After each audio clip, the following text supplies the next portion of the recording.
With PS Parihar channel में आपका स्वागत है। आज के इस वीडियो में हम लोग बात करेंगे सबसे पहले उत्तर प्रदेश अधीनस्थ सेवा चयन आयोग की भर्तियों की, उसके बाद में हम लोग बात करेंगे जूनियर नई भर्ती की।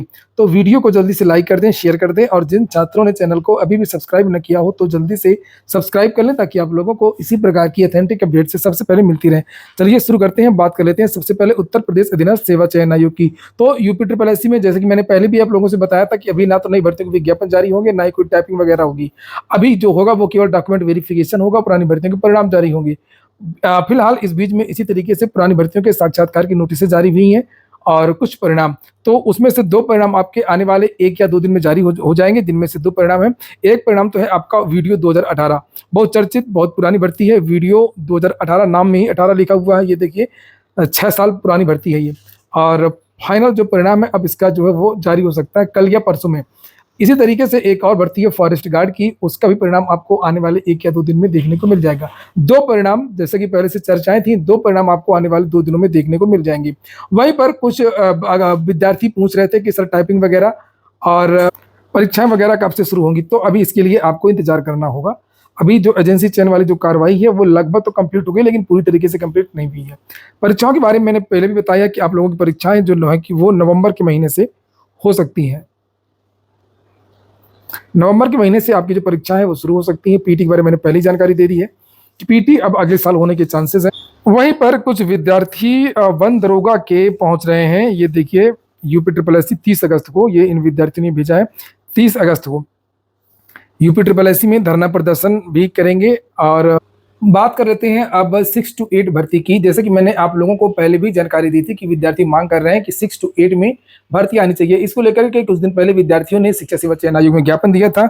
उसी क्रम में कल विद्यार्थी शिक्षा निदेशालय में बेसिक में अपर सचिव को एक ज्ञापन दिया।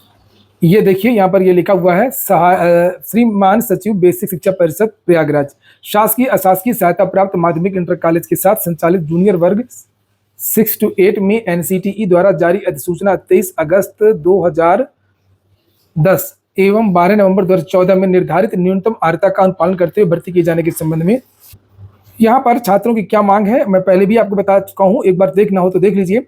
लिखा है कि अशासकीय सहायता प्राप्त माध्यमिक इंटर कॉलेज के साथ संचालित जूनियर वर्ग के छात्र छात्राओं को एलटी टीजीटी के अध्यापकों से पढ़वाने का कार्य किया जा रहा है, जबकि एलटी और टीजीटी के अध्यापकों की नियुक्ति कक्षा 9 और 10 के छात्र छात्राओं को पढ़ाने के लिए की जाती है। और इनके संबंध में माननीय इलाहाबाद हाईकोर्ट के 2 जजों की बेंच का ऑर्डर भी पारित हो चुका है। और अतः आपसे निवेदन है कि एनसीटीई द्वारा निर्धारित न्यूनतम अर्हता का अनुपालन करते हुए माध्यमिक इंटर कॉलेज के साथ संचालित जूनियर वर्ग 6 to 8 में भर्ती के संबंध में आवश्यक कार्रवाई कर सूचित करने की कृपा करें। न्यूनतम अर्हता का मतलब ये होता है कि जो ये टीचर पढ़ा रहे हैं अशासकीय सहायता प्राप्त विद्यालयों में, वो टीजीटी की होती हैं और टीजीटी की जो शिक्षक होती हैं वो टेट नहीं किए रहते हैं। और जो जीआईसी कॉलेज होते हैं वहाँ पर भी जो एलटी के शिक्षक होते हैं वो 6 to 8 के बच्चों को पढ़ाते हैं। ये देखिए 27 तारीख की डेट पड़ी हुई है और ये यहाँ पर ये इन्होंने दिया है। और ये यहाँ पर ये नंबर भी है जिनको कांटेक्ट करना, वो विद्यार्थी यहाँ पर कांटेक्ट भी करता है। ये अखिलेश यादव जो 2 जूनियर भर्ती की जो लड़ाई लड़ रहे हैं।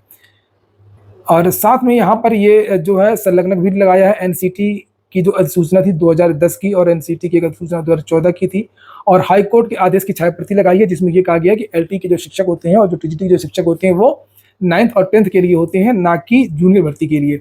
ये सारे के सारे जो दस्तावेज लेकर के इन विद्यार्थियों ने कल जो सचिव हैं बेसिक शिक्षा के उनको दिया था।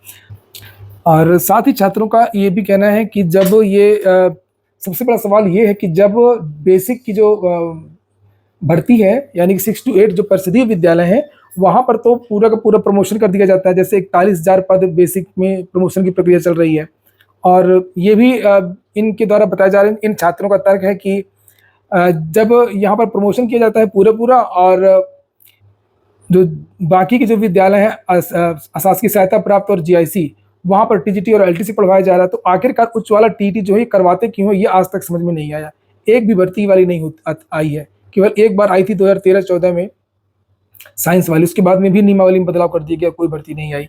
तो यही सब तर्क हैं विद्यार्थियों के। अब देख सरकार की नीति है और ये नीतिगत मामला है कि क्या है। हालांकि इसको लेकर के विद्यार्थी कोर्ट भी गए हैं, कोर्ट में भी तारीखें चल रही हैं। आप जानते हैं उत्तर प्रदेश में या पूरे देश में हाई कोर्ट और सुप्रीम कोर्ट का क्या हाल है।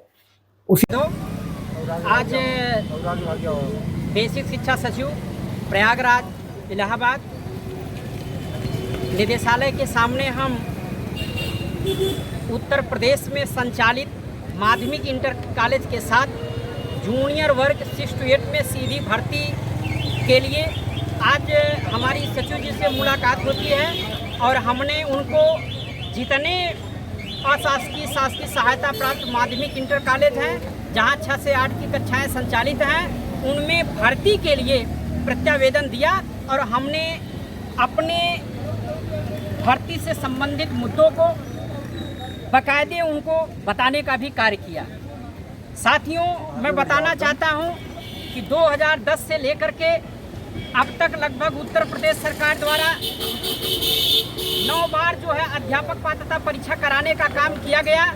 दुर्भाग्य रहा उत्तर प्रदेश राज्य में उन भाई बहनों की जो बीएड टीटी उच्च प्राथमिक के पास हैं, आज तक उनके लिए अभी 6 to 8 में भर्ती आने का कोई प्राविधान नहीं था। लेकिन ये मुद्दा जिस दिन से उठा है ये साफ साबित हो रहा है कि बराबर जो है सचिव और उप सचिव से हमारी बातें हो रही हैं। प्रत्यावेदन का दौर भी हमने शुरू कर दिया है।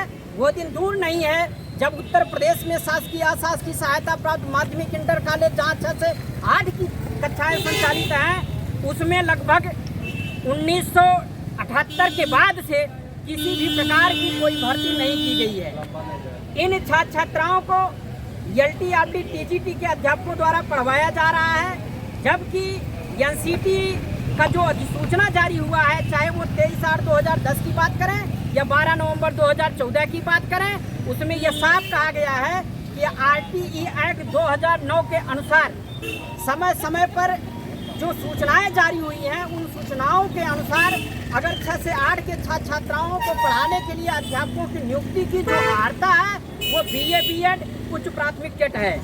ऐसी दशा में LTRD TGT के द्वारा इन छात्र छात्राओं को पढ़ाया जाना पूरी तरह से गलत है।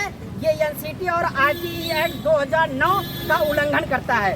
इसके संबंध में माननीय हाई कोर्ट द्वारा डबल बेंच में 28/2/2017 को जजमेंट भी हुआ है और उस जजमेंट में यह साफ कहा गया है कि LTRD TGT के अध्यापकों की नियुक्ति 9 to 10 के लिए होती है, नॉट फॉर 6 to 8 के लिए।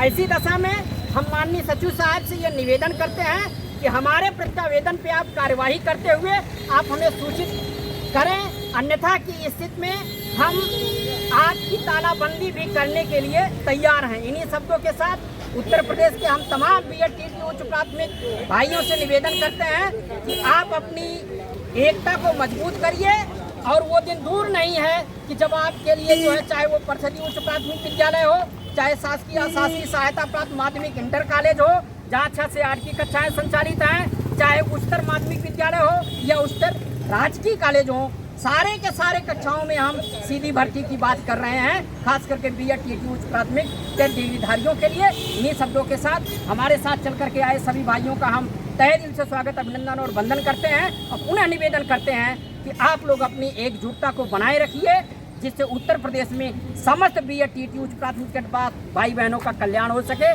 धन्यवाद।